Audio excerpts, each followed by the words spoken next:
하나님께서 우리에게 주신 말씀은 느헤미야 7장 1절에서 7절까지입니다.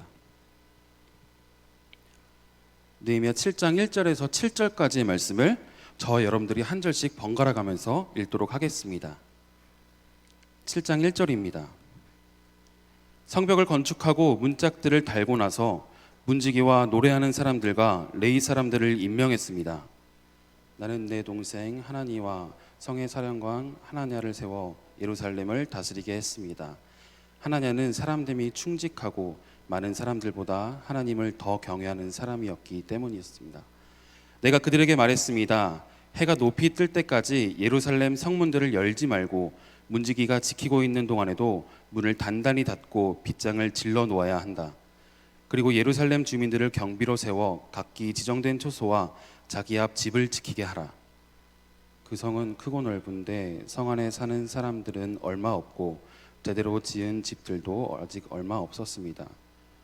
그런데 하나님이 내게 귀족들과 관리들과 일반 백성들을 모아 종족별로 인구를 조사할 마음을 주셨습니다. 마침 나는 처음 돌아온 사람들의 족보를 찾게 됐는데 거기에는 다음과 같이 적혀 있었습니다. 이들은 바벨론 느부갓네살 왕에게 포로로 잡혀간 사람들 가운데 다시 고향으로 돌아온 사람들입니다. 그들은 예루살렘과 유다로 돌아와 각기 자기 마을로 갔습니다. 함께 읽겠습니다. 이들과 동행한 사람은 스룹바벨, 예스와 느헤미야, 아사랴, 라야마, 나하마니, 모르드게, 빌산, 미스베렛, 비그웨, 느흠, 바하나였습니다. 이들 이스라엘 사람들의 명단은 이러합니다. 아멘.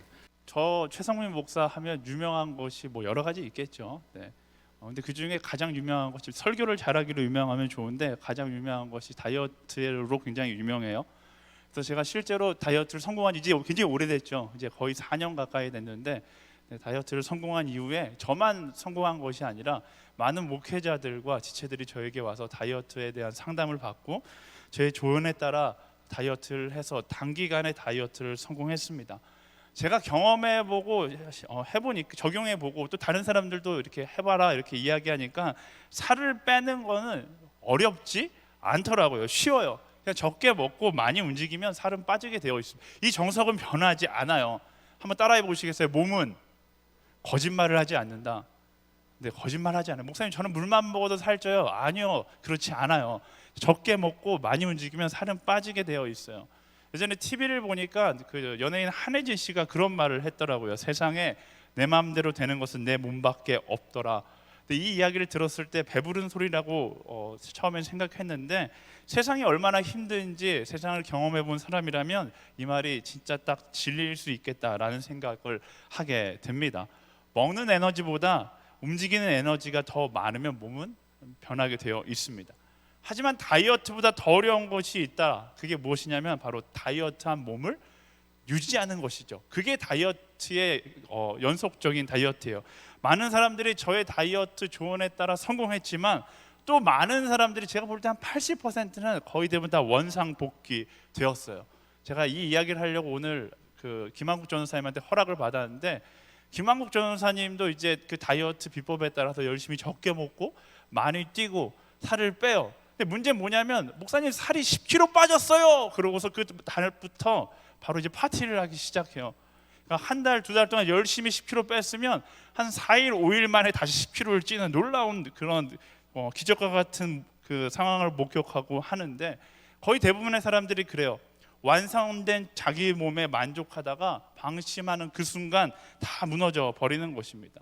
다이어트는 어떤 순간에 하는 것이 아니라 평생 하는 거더라고요. 근데 제가 왜 다이어트 얘기를 계속 하냐? 근데 우리 몸만 그런 것이 아니라 우리의 신앙도 마찬가지이기 때문에 그래요. 우리의 신앙도 뜨거워지는 건 굉장히 쉽습니다. 주일 예배 왔잖아요. 오늘 주일 예배 감동적인 찬양 부르면 막 심장이 불타오를 때가 있어요. 뭐 주일 예배뿐만 아니라 수련회 가면, 화요성령 집회 가면 막 뜨겁게 불타오릅니다. 불타오르는 건 일순간에 성령께서 내 마음을 터치하면 한순간에 확 불타오르죠. 하지만 어려운 건 무엇이냐면 그 불타오르는 신앙을 유지하는 것이 너무나 어려워요. 그리스도인이 되는 것은 어렵지 않습니다. 예수님 믿으면 그리스도인 되는 거예요. 그런데 어려운 것은 무엇이냐면 그리스도인으로 살아가는 것이 어려운 것이죠. 근데 중요한 건 뭐예요? 그리스도인이 되는 것, 신앙이 불타오르는 것, 그게 중요한 것이 아니라 그 불타오르는 신앙을 유지하고 그리스도인의 삶을 관리하고 그리스도인에게 합당한 삶을 살아가는 것이 중요한 것이다 라는 사실을 우리는 기억해야 하는 것입니다. 우리 옆 사람에게 이렇게 선포해 줄까요? 그리스도인답게 살지어다, 이렇게 선포할까요? 아멘. 자신감이 없어요. 네. 오늘 말씀에 보면요, 느헤미야가 성벽을 재건하고 난 후에 이야기가 시작됩니다. 느헤미야 하면 성벽 재건, 우리는 보통 이렇게 연상하거든요. 그래서 이제 느헤미야 성벽 재건, 여기까지 아는 사람은 성벽 재건이 완성되었기 때문에 이제 엔딩에 다 왔구나 이렇게 생각할 수 있지만, 느헤미야는 7장으로 구성되어 있지 않습니다. 느헤미야는 13장으로 구성되어 있어요. 이제 절반 온 거예요. 다시 말하면 끝이 아니라 새로운 시작이고, 느헤미야서 1부가 끝나고 2부가 새롭게 시작된다라는 것입니다. 느헤미야서는 원래부터 성벽 재건의 이야기를 넘어서 성벽을 지키고 유지하는 이야기로 그 책이 구성되어 있는 거예요. 우리의 인생 역시, 그리스도인의 인생 역시 그리스도인이 되는 것이 결론이 아니라, 구원을 얻은 것이 결론이 아니라, 구원을 얻은 것을 넘어서 그리스도인의 신앙을 간직하며 구원에 합당한 삶을 살아가는 이야기를 우리 삶 가운데 이어갈 수 있어야 한다라는 것입니다. 여러분, 은혜 받으면 끝이에요? 예수 그리스도 믿는 믿음으로 구원받으면 끝이에요? 아니에요. 그것보다 훨씬 더 중요한 것이 은혜 받은 다음 예수 그리스도를 믿는 믿음, 그 다음에 시작된다라는 사실을 우리는 기억해야 하는 것이죠. 이렇게 새롭게 시작되는 느헤미야 2부를 시작으로 우리의 신앙을 어떻게 하면 관리할 수 있는가, 느헤미야가 이야기하는 그 지혜를 오늘 말씀 가운데서 함께 발견하기를 원하는데요. 1절 말씀 함께 보겠습니다. 1절 말씀 시작. 성벽을 건축하고 문짝들을 달고 나서 문지기와 노래하는 사람들과 레위 사람들을 임명했습니다. 아멘. 성벽을 완공하고 나서 느헤미야가 제일 먼저 했던 것은 사람을 세우는 거였어요. 근데 제일 먼저 세웠던 사람이 누구였는가? 말씀해 보니까 문지기와 노래하는 사람, 레위 사람들을 임명했다라고 이야기하고 있어요. 무언가 이상함을 감지했을 거예요. 성벽을 제일 먼저 세웠으면 성벽을 지키기 위해 군대를 세우고 수비대를 먼저 세워야 하는 것이 정상인데, 느헤미야는 오히려 문지기 세운 후에 바로 노래하는 사람과 레위 사람들을 세웠다라고 이야기합니다. 문지기, 노래하는 사람, 레위 사람, 이 세 사람을 합치면 어떤 결과가 나오냐면 바로 예배를 준비하는 사람들이다라는 공통점을 발견할 수 있는 거예요. 왜 느헤미야가 이런 선택을 했는가? 느헤미야가 이제 다시 재건될 이스라엘을 어떤 강력한 강대국으로 만들려는 것이 아니라 그의 목표는 한 가지죠. 이 나라가 예배하는 나라가 되게 하려는 것이었습니다. 사람의 힘이나 권력을 자랑하는 나라가 아니라 하나님을 사랑하는 나라가 되게 하려고 하는 거예요. 힘에 굴복하고 세상과 타협하는 나라가 아니라 예배를 통하여 하나님께서 주인된 나라로, 사람의 주인이 아니라, 우상의 주인이 아니라 하나님께서 주인된 나라를 재건하기를 소망했다라는 것입니다. 여기서 발견할 수 있는 우리의 신앙을 지키는 방법, 첫 번째, 예배 중심의 삶을 통해서 세상이 원하는 한 사람이 되기보다 하나님께서 기뻐하는 한 사람이 되기에 노력해야 한다라는 것입니다. 여러분들의, 우리의 신앙, 저를 포함한 모두의 신앙이 무너지는 가장 큰 이유는 사람의 눈을 의식하고 사람이 원하는 한 사람이 되려고 노력하다 보니까 우리의 신앙이 무너져 내리는 거예요. 우리의 양심도 같이 무너져 내리고요, 우리의 자존감도 함께 무너져 내려버려요. 사람의 눈을 의식하면서 사람이 원하는 인생이 되려고 하면 나도 모르게 나의 인생이 무너져 내리는 것을 경험하게 되는 것입니다. 그게 세상이 원하는 사람이 되려고 하는 사람의 최후인 거예요. 하지만 하나님께서 기뻐하는 한 사람이 되기 위해 노력한다면 우리는 사람의 눈치, 사람의 눈을 의식하는 것이 아닌 하나님의 눈치, 하나님의 눈을 의식하게 될 것이고, 그리고 사람이 원하는 한 사람이 아니라 하나님께서 원하는 한 사람으로 살아가게 되겠죠. 하나님께서 원하는 한 사람, 그게 어떤 사람인가? 지난주 화요 성령 집회에서 이 말씀을 나눴었는데, 예배소서 6장 5절 말씀에 보면 이렇게 이야기합니다. 종들이여 육신의 주인에게 순종하기를 두려움과 떨림과 성실한 마음으로 주께 하듯 하십시오. 주인에게 순종하기를 두려움과 떨림과 성실함으로 하라고 말씀이 이야기합니다. 예배로 나아가는 제사장의 마음, 사람의 눈이 아니라 하나님의 눈앞에 진실함과 정결함으로 나아가라고 이야기하고 있는 것인데요, 그것이 바로 예배의 삶을 살아가는 그리스도인의 모습이 되어야 하는 것이다 라는 사실입니다. 성전에서 성소로 나아갈 때 제사장의 마음 가운데 정결함이 없다라면, 그 마음 가운데 죄가 있다라면 구약 시대에는 제사장은 그 자리에서 직사한다라고 믿었어요. 그 제사장이 성소로 나아가기 위해, 예배의 자리로 나아가기 위해 어떤 마음으로 나아갔을까요? 엄청난 거룩가요. 입장을 바꿔 생각해봐. 여러분들 허브대학부 예배 들어오는데 제가 앞에서 칼을 들고 여러분의 마음을 투시하고 있다가 마음 가운데 죄가 있다라면 제가 여러분의 목을 벤다. 첫 번째, 여러분 일단 안 나올 거고요. 근데 두 번째는, 만약에 나오고 싶다라면 정말로 앞에 나와서 내가 지은 모든 죄를 다 고백하고 용서받고 회개하고 아마 기쁨으로 들어오면서도 마음 가운데 불안함이 있겠죠. 내가 고백 안 한 죄가 있을까? 이런 마음으로 들어오겠죠. 그런 상태가 어떻게 보면 거룩인 거예요. 예배자의 마음으로 살아가라, 예배를 회복하라는 것은 그 거룩한, 하나님 앞에서의 그 거룩함을 회복한 채 살아가라 라고 이야기하는 것입니다. 오늘 말씀이 이야기하는 내 삶의 예배를 재건하라는 것은요, 그냥 주일날 교회에 와서 예배드리라는 표면적인 이야기가 아니에요. 그것으로 그리스도인의 책임을 다했다고 생각하면 큰 오산입니다. 여러분, 우리는 주일날 예배 드리는 건 너무나 당연한 거고요, 그 이상의 노력이 있어야죠. 하루하루 매 순간마다 하나님과 함께하는 예배가 돼야 되고, 매 순간을 예배자의 그 두려움, 떨림의 마음으로 살아갈 수 있어야 하는 것입니다. 그것이 가정이 되었든 직장이 되었든 캠퍼스가 되었든 여러분 서 있는 그 자리에서, 왜? 그 자리에도 하나님은 살아 계시니까. 이 기쁨모래만 하나님께서 살아 계시는 것이 아니라 여러분의 직장에도 캠퍼스에도 가정에도 하나님은 살아 계셔서 여러분들을 보고 계시니까 뭐 해야 되는 거예요? 그 하나님 앞에서 나의 정결함과 나의 거룩함을 간직하기 위하여 그 거룩을 지키려는 몸부림치는 한 사람으로 살아갈 수 있어야 하는 것이죠. 그게 참된 예배자의 모습이에요. 참된 예배자는 그래서 세상의 눈치가 아니라, 왜? 세상의 눈치를 보는 순간 우리가 하는 게 뭐예요? 죄밖에 더 있어요. 세상의 눈치가 아니라 하나님의 눈치를 보는 사람, 그게 참된 예배자이다라고 이야기하는 겁니다. 세상의 기쁨이 아니라 하나님의 기쁨을 위해 살아가는 사람, 그래서 세상의 방법이 아니라 하나님의 방법, 그 거룩을 선택할 수 있는 우리가 되어야 하는 것입니다. 놀라운 사실은요, 그런 예배자의 삶을 따라 살아갈 때 그리스도인의 세상 가운데 믿을 만한 사람으로 살아가게 되는 거예요. 세상 사람들은 그리스도인의 무식할 정도로 거룩한 모습, 세상 이야기로 하면 무식할 정도로 정직한 모습을 보면서 어리석다라고 이야기합니다. 그런데요, 여러분, 그 어리석음이 결국 그리스도인들을 가장 빛나게 하는 거예요. 이 시대 가운데 그리스도인들이 더 이상 빛나지 않는 이유가 무엇입니까? 우리가 그 어리석음을 선택하지 않고 세상의 기준을 선택하기 때문에 그래요. 세상과 타협하기 때문에 그 하나님 앞에서의 거룩이 나를 세상 가운데 빛나게 해야 되는데, 그 빛남은 사라져버리고 세상과 똑같이 구별되지 않은 그저 한 사람의 인생을 살아가기 때문에 우리는 세상 가운데 여전히 힘들어하고 두려워하며 떨며 살아가게 되는 것이죠. 진리가 없고 믿을 것이 하나 없는 세상 속에서 예배하는 사람들이 줄 수 있는 신뢰감, 그것은 무시할 수 없는 것입니다. 예전에는 그랬잖아요. 교회에 다니면 착한 사람이라고 그랬잖아요.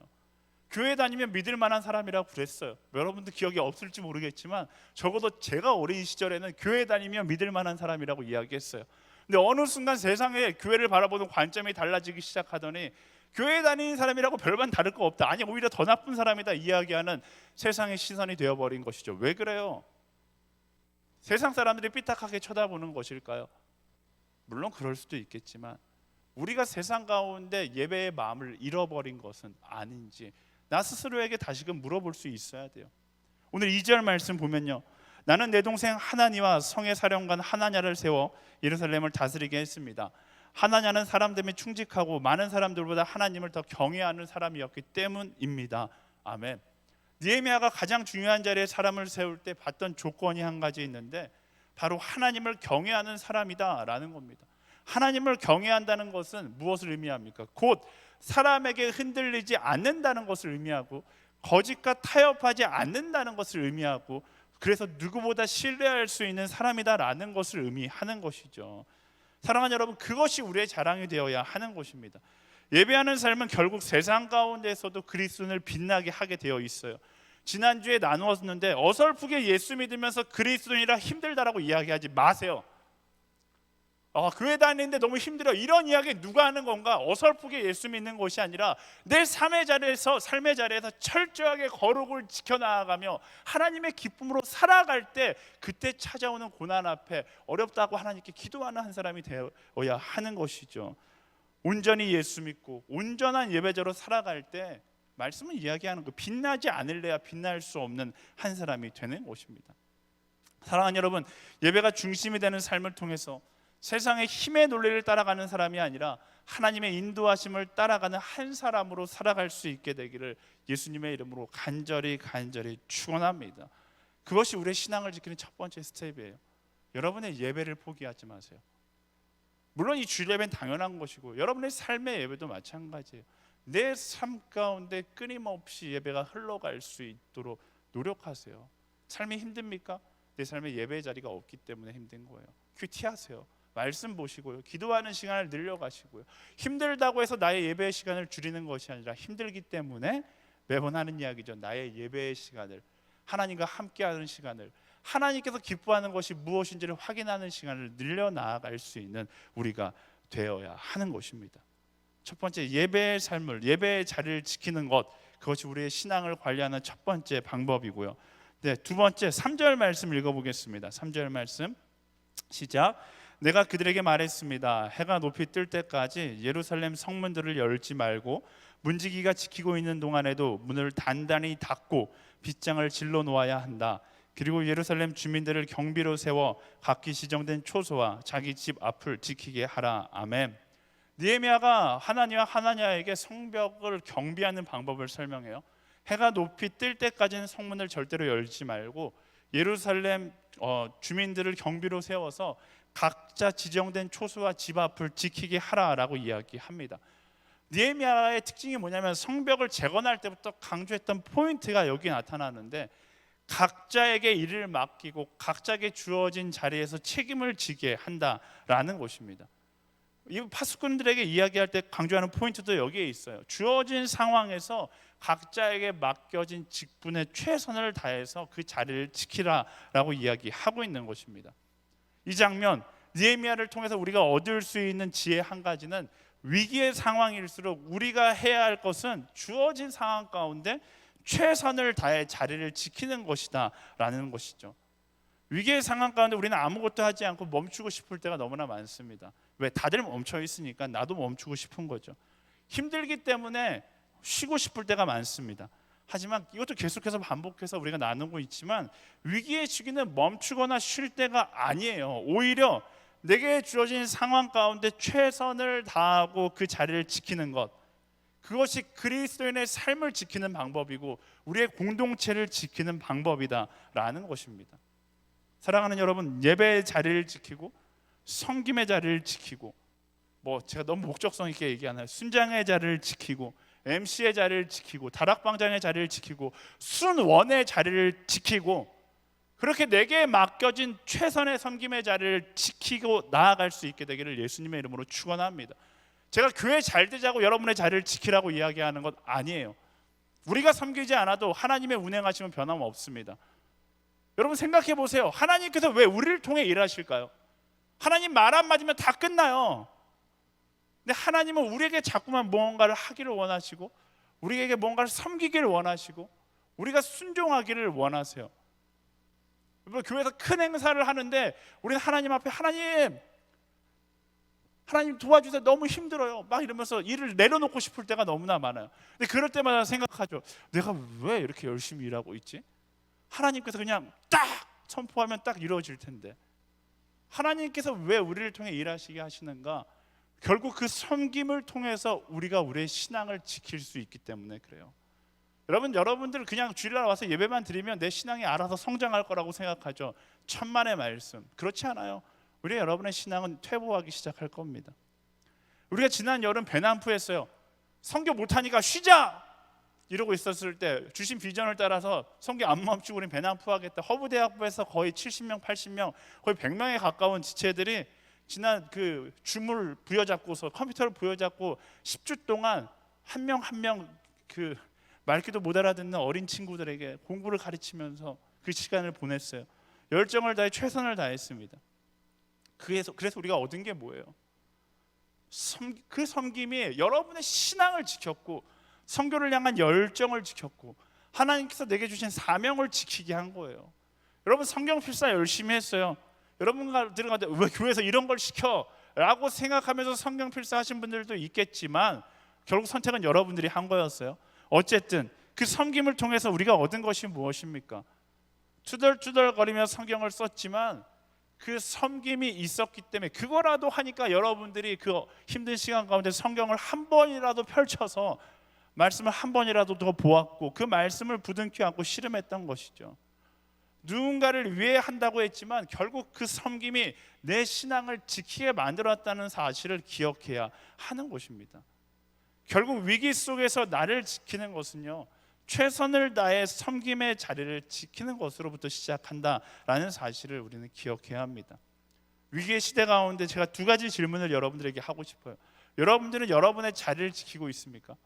예배자의 자리를 지키고 있고, 순장의 자리를 지키고 있고, 다락방장의 자리를 지키고 있고, 리더의 자리를 지키고 있으며, 예배팀의 자리를 지키고 있으며, 순원의 자리를 지키고 있습니까? 그리고 두 번째, 내가 할 수 있는 최선을 다해 그 자리를 지키고 있습니까? 사랑하는 여러분, 힘들다 이야기하기 이전에, 할 수 없다 이야기하기 이전에 먼저 이 두 가지 질문을 스스로에게 던져봐야 돼요. 나는 나의 자리를 지키고 있는가? 나는 최선을 다해 그 자리를 지키고 있는가? 여러분에게 부담을 주기 위해서 이 이야기를 하는 것이 아니에요. 여러분의 신앙을 지키고 여러분들의 영혼을 살리기 위해서 이 질문을 스스로에게 해보라는 겁니다.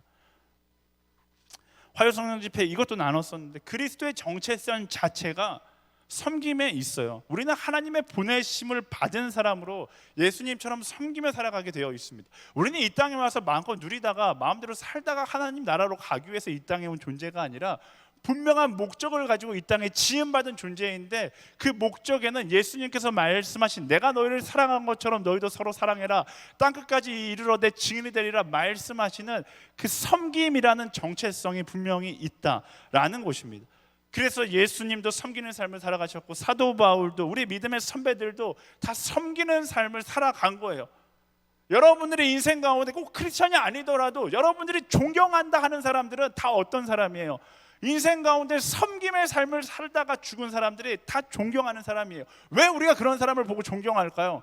여러분 왜 존경해요? 와 진짜 쓸데없이 낭비하다 죽었다 이렇게 생각하지 않고 왜 그런 사람들을 보면서 와 저 사람 정말 위인이야 존경하고 닮고 싶다라고 생각하는 이유가 뭘까요? 그게 우리의 정체성이기 때문에 그래요. 사람의 정체성이기 때문에 그렇습니다. 오히려 흔들리는 인생은 어떤 인생이에요? 섬김의 자리를 찾지 못하는 인생이 흔들리는 인생이에요. 방황하는 인생은 어떤 사람들이에요? 내 인생 가운데 섬길 수 있는 자리를 잃어버린 사람들이 방황하게 되는 거예요. 제 순장 콜링을 하면 절대로 순장을 안 하려는 사람들이 있어요. 그러니까 순장을 한 번도 안 했던 사람들은 그런 반응이 없는데 순장을 했던 사람들 가운데 순장을 내려놓기를 원하는 사람들이 있습니다. 그리고 이렇게 생각해요. 섬김을 내려놓는 그 순간 나의 신앙이 회복될 것이라고 착각하는 사람들이 있어요. 지난 1년 너무나 힘들었어요. 목사님 요즘 쉬면서 내 신앙을 회복하고 싶어요. 제가 그렇게 이야기하는 사람에게는 절대로 순장을 쉽게 내려놓지 못하게 합니다. 제가 웬만하면 전화 통화를 순장 콜링할 때 1분 30초 이상 하지 않거든요. 순장 할래? 네, 오케이, 탁.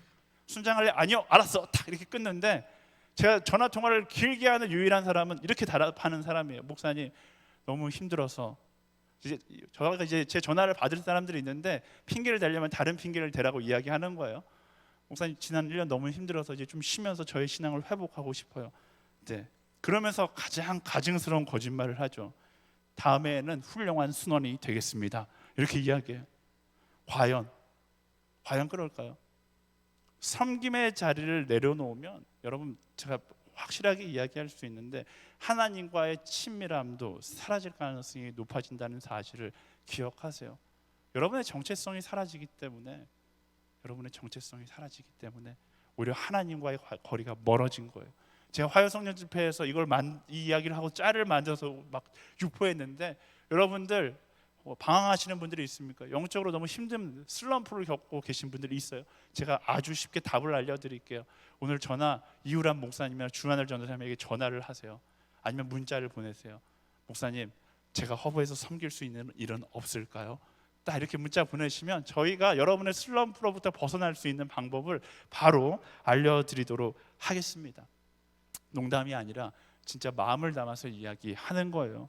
제가 한 가지 간증하자면, 허브대학부 어저께 결혼한 한 허브대학부 MC 출신이 있어요. 한 3년 전, 4년 전에 이제 허브대학부에 MC했는데, MC를 끝내고 제가 이 친구를 다락방장으로 콜링했었는데 이 친구가 처음에 노했어요. 왜냐하면 변리사라는 직업을 갖고 있었기 때문에 너무 바쁜 거. 제가 변리사의 직업이 힘들다는 것을 모르지 않아요. 밤낮으로. 그리고 변리사 1년 차니까 맨날 야근이 있을 거예요.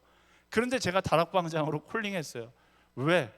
딱 이유는 한 가지. 이 친구는 제가 콜링하지 않으면 허브에서 안개 공동체로 사라질 거라는 사실을 알았기 때문이에요. 이 친구가 뺐지만 마지막까지 집요하게 제가 쫓아가서 다락방장으로 세웠어요. 그리고 1년이 지난 후에 다락방장을 내려놓으면서 이 친구가 저에게 뭐라고 했을까요? 저를 원망하는 말을 했을까요? 아니요, 그렇지 않아요. 저에게 굉장히 고마워했어요.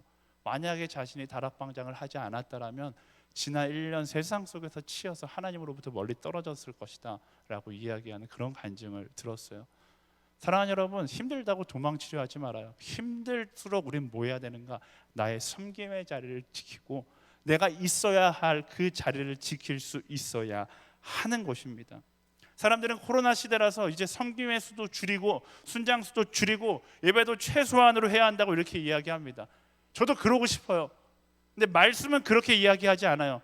사랑하는 여러분, 자리를 지키시고요, 자리를 찾아가세요. 허브대학 분야 예배만 들으시는 분들 자리를 찾아가세요. 그리고 그 자리를 지키시고 자리를 섬기세요. 그때 이 힘든 시간을 넘어갈 때 여러분의 인생의 슬럼프도 함께 지나가게 되는 것입니다. 모든 것이 힘들다고 여겨지는 이 시간에 더 섬길 수 있는 우리 모두가 되기를 예수님의 이름으로 축원합니다. 내게 맡겨진 자리에서 최선을 다해서 섬기는 한 사람, 그런 한 사람 한 사람이 되기를 예수 그리스도의 이름으로 축원합니다. 아멘. 우리 옆 사람에게 선포하겠습니다. 섬김의 자리를 지킬지어다. 선포할까요? 아멘. 예배의 자리를 지키고 섬김의 자리를 지키며 그 다음은 무엇인가? 4절 말씀 함께 읽어보겠습니다. 4절 말씀. 네, 시작. 그 성은 크고 넓은데 성 안에 사는 사람들은 얼마 없고 제대로 지은 집들도 아직 얼마 없었습니다. 아멘. 예루살렘의 성의 실제 모습은 초라했습니다. 성벽을 엄청 크게 지어놨는데 그 성 안에 사는 사람들은 얼마 없었다라고 이야기합니다. 오랫동안 황폐한 채로 버려져 있었기 때문에 현실이 너무나 참혹했었던 것이죠. 사람들은 느헤미야와 이스라엘이 처한 이 현실을 보고서 어리석다라고 이야기했을 거예요. 얼마 되지도 않은 사람들을 가지고서 그토록 큰 성을 지었냐, 관리도 안 될 거다, 손가락질 했을 것입니다. 이 장면이 바로 이상과 현실이 다른 것처럼 보이는 그 괴리감이 느껴지는 장면일 수 있어요. 하지만 느헤미야는 그렇지 않았습니다. 느헤미야는 오늘의 초라함 속에서 절망을 보는 것이 아니라 오늘의 초라함 가운데 역사하신 하나님의 계획을 바라봤던 것이죠. 바로 그는 오늘 속에서 비전을 바라볼 수 있었던 거예요. 느헤미야가 주는 지혜가 여기에 있어요. 초라한 현실 속에서 내게 주신 비전을 바라볼 수 있어야 하는 것입니다. 그래서 그가 했던 것이 뭐예요? 하나님께서 주시는 마음을 따라 인구를 조사하기 시작합니다. 5절과 6절 말씀 함께 읽어보겠습니다. 5절과 6절 시작. 그런데 하나님이 내게 귀족들과 관리들과 일반 백성들을 모아 종족별로 인구를 조사할 마음을 주셨습니다. 마침 나는 처음 돌아온 사람들의 족보를 찾게 됐는데 거기에는 다음과 같이 적혀 있었습니다. 이들은 바벨론 느부갓네살 왕에게 포로로 잡혀간 사람들 가운데 다시 고향으로 돌아온 사람들입니다. 그들은 예루살렘과 유다로 돌아와 각기 자기 마을로 갔습니다. 아멘. 그리고 7장에 이어지는 내용은 이스라엘 민족의 숫자에 관한 내용입니다. 7장 한 장에 다 정리가 될 정도로 초라한 숫자의 민족들이었어요. 하지만 느헤미야는 그 초라한 숫자 가운데 절망이 아니라 하나님의 위대한 계획을 보게 되는 것이죠. 그리고 하나님의 계획을 기대하면서 그 여정을 계속 진행해 나아갑니다. 사람들은 이 족보를 보며 초라하다고 이야기할지 모르지만 느헤미야는 이 족보를 보면 하나님의 놀라운 역사를 새롭게 써내려가게 될 전설의 족보로 보게 되었던 것이죠. 이 족보에 쓰여진 사람들이 누굽니까? 페르시아의 부와 명예, 안정적인 삶을 포기하고 스스로 선택하여 절망의 땅으로 하나님의 마음을 품고 돌아온 사람들의 내용이에요. 페르시아에 살았던 이스라엘 사람들은 그 땅 가운데 다 이제 안정적으로 살 수 있는 모든 조건을 가지고 있었는데, 에스라가 이제 이스라엘을 회복하기 위해서 돌아가자라고 외쳤을 때 그 안정된 모든 것을 내려놓고 비전을 가지고 그 황폐한 땅으로 왔던 사람들이 이 여기에 기록되어 있는 것이죠. 그리고 그 명단을 느헤미야가 보고 있는 거예요. 느헤미야는 그 명단 가운데 사람의 어리석음이 아니라 소망과 비전을 발견했던 것이죠.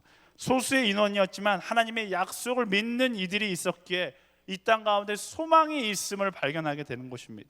그리고 이들의 이 결단을 통해 이루실 하나님의 놀라운 계획과 역사를 보게 되었던 것이죠. 사랑하는 여러분, 오늘은 어떻게 우린 초라할 수 있어요. 현실은 너무나 암담할 수 있습니다. 하지만 이 암담한 현실 가운데 똑같이 암담한 마음, 절망의 마음을 꿈꾸는 것이 아니라 하나님의 계획하심을 발견하고 이 초라한 현실을 다시 역전하실 그 하나님의 역사를 기대하며 나아갈 수 있는 우리가 되어야 하는 것이죠. 제가 오래전에 이 간증을 한번 나눴었는데, 제가 서울에 있는 한 대학교, 조그만 대학교를 졸업했어요.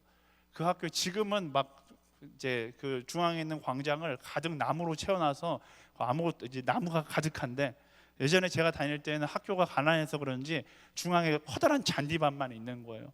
어느 날 학교 선배들과 이야기를 하는데 이 잔디밭에서 함께 모여서 우리가 점심시간에 찬양을 하면 어떨까 이렇게 이야기하는 거예요. 그래서 정오 찬양이라는 이름을 만들어 놓고 그 원형 잔디에 모여서 찬양을 하기 시작했어요. 처음에 3명, 4명 너무나 초라해서 지나가는 사람들이 저 뭐 하는 것인가 초라하게 쳐다보면서 막 갔던 기억이 납니다. 그때 제가 너무나 수치스러운 거예요. 100명이서 함께 찬양하면 모르겠는데 3명, 4명이서 그 커다란 학교 중심에 있으니까 모든 건물에서 다 쳐다볼 수 있는 그 자리에서 점심시간에 찬양을 한다는 거. 또 저희 때는, 여러분 때는 점심시간에 수업장이 다 있지만 저희 때는 점심시간에 점심시간이에요. 전교생이 다 점심을 먹는 시간이에요. 그러니까 전교생이 다 그 원형잔디로 몰려 나오는데 거기서 12시부터 찬양을 하는 게 너무나 수치스러운 것이죠. 이게 될 것인가? 근데 그때 저희 선배가 저에게 그런 말을 했어요. 우리의 오늘의 모습은 초라하지만 우리의 오늘의 헌신이 우리 이 정오찬양을 숭실대학교의 전설로 만들 거야, 이런 이야기를 했어요. 지금 들어보면 굉장히 오글거리는, 어떻게 그런 말을 할 수 있을까 생각하지만 그 당시 저의 마음 가운데 그 말이 너무나 감동으로 느껴졌어요. 그리고 실제로 몇 달 되지 않아서 그 정오찬양 100명 이상이 모여서 함께 학교를 위해 찬양하고 기도하는 모임이 되는 것을 보았습니다. 사랑하는 여러분, 우리는 힘든 상황 가운데 절망을 발견하는 것이 아니라 하나님의 소망을 발견하고 그 기적을 만들어가는 사람이 될 수 있어야 하는 거예요. 만약 우리가 이 순간 힘들다 포기하고 도망친다면 우리는 어쩌면 인생 가운데 가장 놀라운 하나님의 역사를 볼 기회를 놓치게 되는 것입니다. 코로나 시대는 어려운 시기예요. 근데 어렵다고 이야기하면서 모든 것을 놓아버린다라면 우리는 하나님의 놀라운 역사를 목격하지 못하게 될 것입니다. 어려운 시기이기 때문에 우리가 이 자리를 지켜야 되고 그 비전의 자리를 지키며 나아갈 수 있어야 됩니다. 하나님께서 우리에게 기대하시는 건요, 우리가 이 시대 가운데, 이 어려운 시대 가운데 예배의 자리를 지키고 하나님의 부르심의 자리를 지키고 비전의 자리를 지켰다라는 그 전설의 한 사람이 되기를 원하신다라는 것입니다. 오랜 시간이 지난 후에 기독교의 역사 가운데 2020년을 어떻게 기록할까요? 오랜 시간이 지난 후에 2020년 10월에 허브대학부를 뭐라고 기억할까요? 위기를 역전했던 하나님의 사람으로, 위기를 극복해 나갔던 하나님의 공동체로, 그 또 하나의 전설로 기억될 수 있는 그런 우리가 되기를 예수님의 이름으로 축복합니다. 여러분, 그 전설이 될 수 있는 기회가 지금 우리에게 주어진 거예요. 사람에겐 절망의 시기일지 모르지만 우리에겐 하나님의 비전을 품은 우리에겐 어떤 시기예요? 전설이 될 수 있는 그런 시기인 것입니다. 그 하나님의 전설에 함께 동참해 나아갈 수 있는 그런 우리 한 사람 한 사람이 되기를 예수님의 이름으로 축원합니다. 우리 옆 사람에게 선포하겠습니다. 전설이 될지어다. 선포할까요? 아멘. 말씀을 정리하겠습니다. 신앙은요, 뜨거워지는 것이 아니라 간직하고 유지하는 것이 중요한 거예요. 위기의 시기 가운데 신앙을 지키기 너무나 힘든데요, 느헤미야를 통해서 우리는 이 신앙을 유지하고 관리하는 것을, 우리는 지혜를 얻게 되었습니다. 위기의 순간 우리의 신앙을 지킬 수 있는 세 가지. 첫 번째, 외우기 쉽게, 첫 번째, 예배의 중심을 지키라는 거예요. 예배의 중심의 삶을 통해서 세상이 원하는 한 사람이 아니라 하나님께서 원하는 한 사람으로 살아가는 거예요. 예배자의 그 거룩함을 지켜나가라는 것입니다. 그것이 여러분들을 살리게 할 것입니다. 두 번째, 내가 서 있어야 할 자리를 지키는 거예요. 예배의 자리를 지키고 섬김의 자리를 지키고 사랑의 자리를 지키세요. 그것이 너무나 힘들겠지만 오늘 그 자리를 지키는 것이 우리의 신앙을 지키는 것임을 기억하고 여러분에게 맡겨진 그 부르심의 자리를 지킬 수 있게 되기를 소망합니다. 세 번째, 비전을 바라보고 하나님의 역사의 중심을 지키라는 거예요. 오늘은 초라해 보이고 오늘은 절망적이게 보일 수 있지만 그 절망의 오늘 속에서 똑같이 절망을 꿈꾸는 것이 아니라 하나님께서 주신 비전을 바라보고 역사의 기적의 주인공이 될 수 있는 우리 모두가 되기를 예수님의 이름으로 축원합니다. 저를 따라해 보시겠어요? 예배의 자리를 지키고 더 큰 목소리, 우리 다 같이 일어서서 선포하겠습니다. 다 같이 자리에서 일어나 볼까요?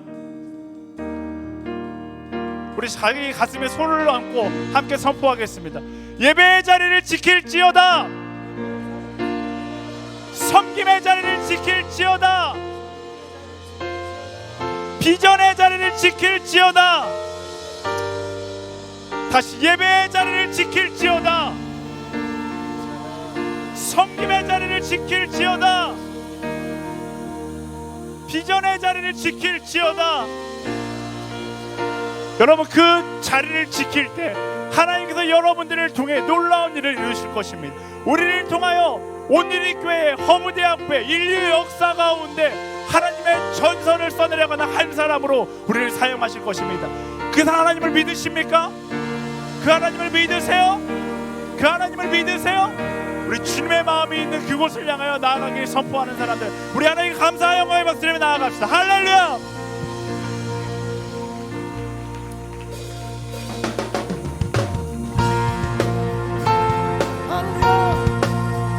우리가 그 마음을 품고 주님의 나라를 향하여 거하게 하여 주옵소서.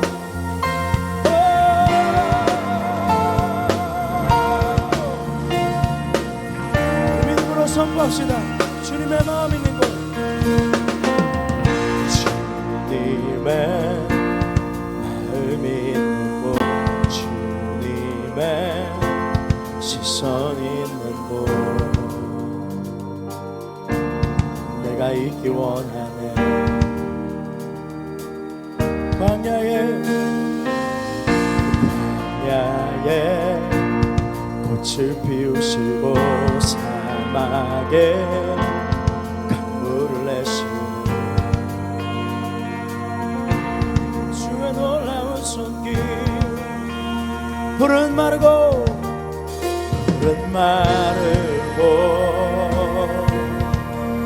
꽃은 시드나 주의 말씀은 영원하네. 우리 믿음으로 선포합시다. 나의 마음 주의 성전이 되어 영원한 주의 말씀을 향해 주의 마음 있는 곳으로 나의 삶 주의 말씀을 따라 이루신 주의 나라를 향해 주의 시선 있는 곳.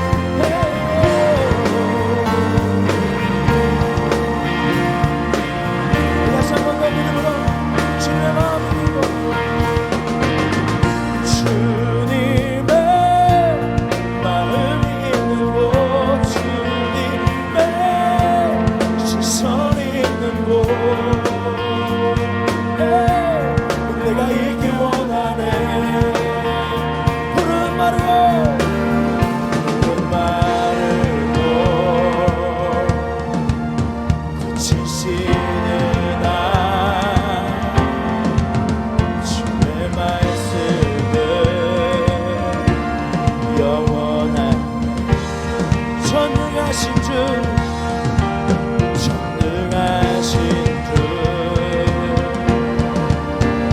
거룩하신 왕 주님의 말씀 주님의 말씀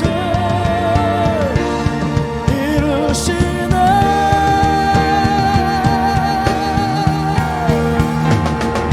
나의 맘 주의 성전이 되어 영원한 주의 말씀을 향해 주의 마음 있는 곳으로 나의 삶 주의 말씀을 따라 이루신 주의 나라를 향해 주의 시선 있는 곳 주님의 마음 있는 곳 주님의 마음 있는 곳 주님의 시선 있는 곳 내가 있길 원하네 다시 한 번 더 믿음의 선포 주님의 마음 주님의 마음 있는 곳 주님의 시선 있는 곳 내가 있길 원하네 할렐루야 주님 그렇게 마음을 가지고 주님 곁에 거하게 하여 주옵소서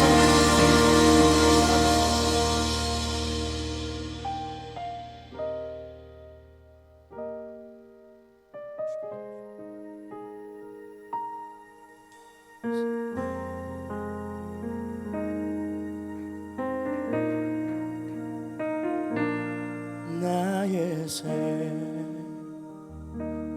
되신 주 주님 앞에 나아갑니다 주의 흘린 보혈로 정케 하사 받아주소서 날마다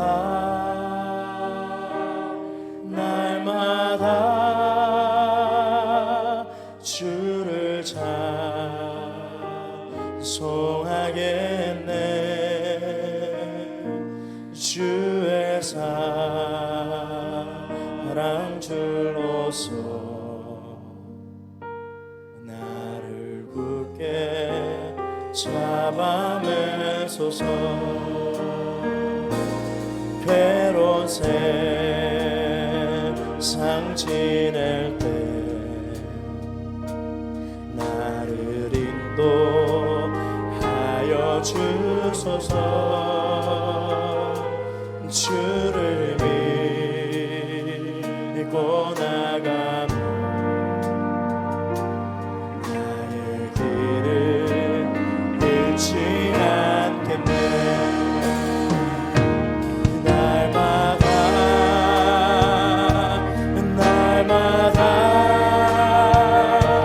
주를 찬송하겠네 주의 사랑 줄로서 나를 굳게 잡아매소서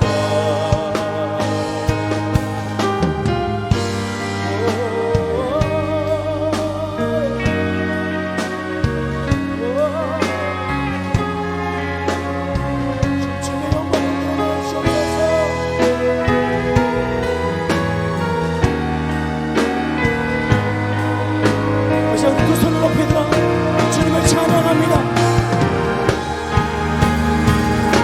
세상 살아갈 때에 주를 더욱 사랑하니 발굽이 난 천국에 나의 영혼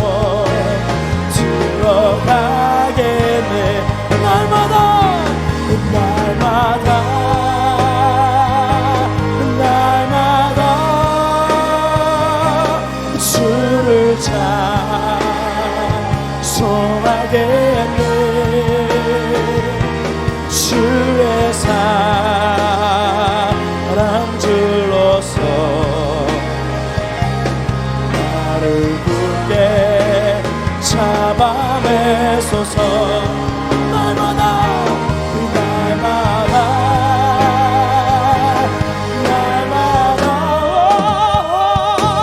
주를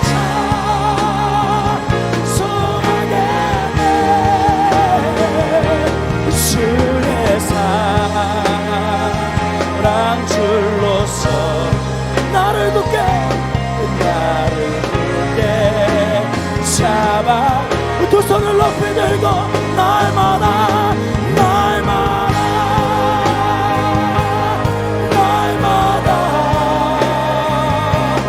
주를